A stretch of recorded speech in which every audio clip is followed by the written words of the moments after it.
Hey, I'm back. I had to review The Dark Knight. I'm a huge Batman fan, as you can see, and been a Batman fan almost all my life, since the age of 5. I was watching Batman cartoons in the Adam West show, and then I discovered the comics, which were much more different and darker, and Robin wasn't always there, and people died, and I don't know, I was just really fascinated how different it was. And been a Batman fan all since then.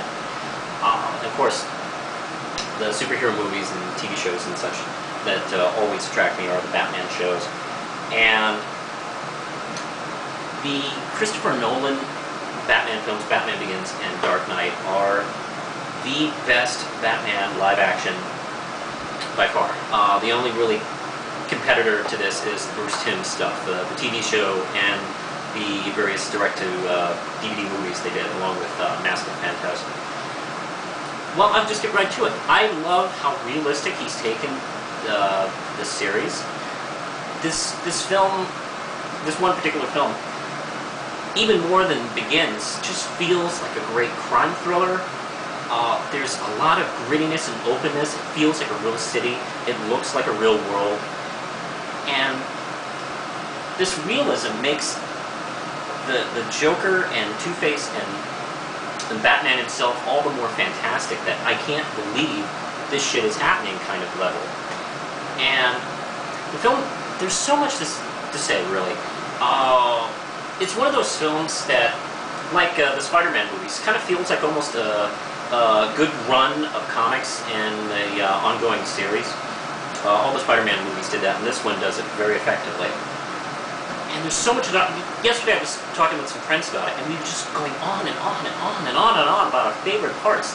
The trip to Hong Kong, the copycat Batman, the first Joker scene with the pencil, and the videotape he sends to police, and the chase scene, and God, this just keeps going on, and this film just doesn't let up.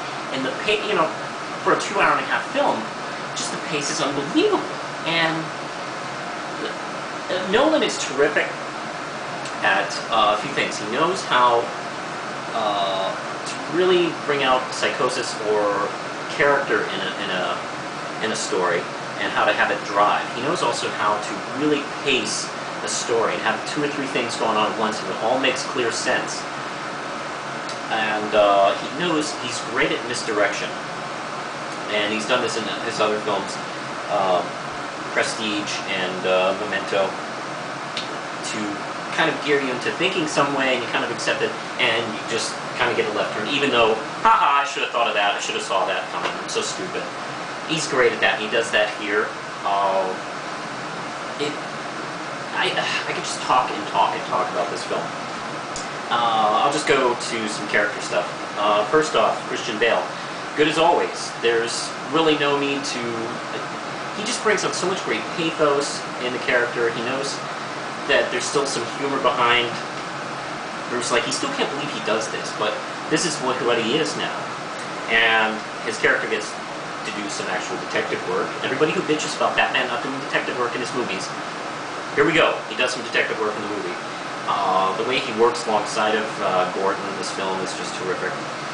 And people sometimes complain about his voice being too raspy, and I do see what they're talking about. Sometimes it works, and sometimes it does work. That's what people don't say. Talk about when he talks softly in some scenes, oh, it's so great. And occasionally when he sounds almost out of breath, it's not as effective, but let's just say that, he's the best live-action Batman, and the best voice for Batman is Kevin Conroy. That's how it goes.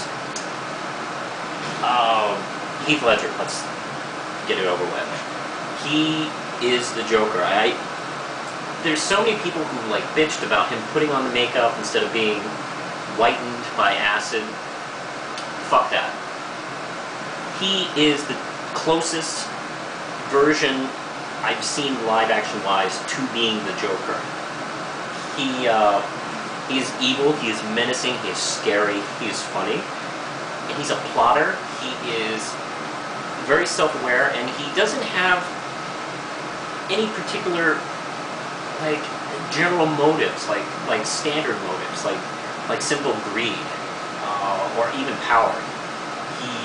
He sees almost power as a joke, almost, as anything else, as people lying to themselves about, you know, where they are in the universe. And he's just the best version of the Joker I've ever seen. And I can't believe this is a character I've known all my life, and he had me scared. Seriously, I've known this character since I was like 5, and you know, I'm jumping at a couple of moments. And there's a scene where he does a video. You know, the standard video message to Gotham to scare everybody is a very big standard. I've seen Joker do it 1,000 times. I've seen some of the other characters do it. I've never been so creeped out. When that happens, the audience just has a hush, like, holy fucking shit, I can't believe that. It's very good. It just makes me miss Heath more. I just think he just did an amazing job, and I'm just really moved by how fantastic he was. Gary Oldman is amazing. I love Gary Oldman, and he, of course, does the kind of crazy roles in the past, but he's so good as Gordon. I won't give too much away, but his character... What I love so much about the Nolan Batmans is the treatment of Gordon. Because the Tim Burton movies kind of ignored him, and the Schumacher movies ignored him, and turned him into Chief O'Hara. What the fuck? They could put him in the fucking Chief O'Hara costume. He's not... Why doesn't he need the fucking uniform? He's fucking commissioner. Why do you have him dressed like that? Okay, so Pat Hingle looks like the old Chief O'Hara guy from the old show. Ooh, so what? God damn, that used to piss me off. And there was a lot that used to piss me off about the Schumacher movies. Okay, I'm better. But he is not an idiot. He is not irrelevant. He is a character who has a strong place in this world, and God, he's so effective. It's just great. Maggie Gyllenhaal is such a better actress than Katie Holmes. It's ridiculous. Within 1 minute of this film, I thought, why the fuck wasn't she in Batman Begins? She is just so good in this.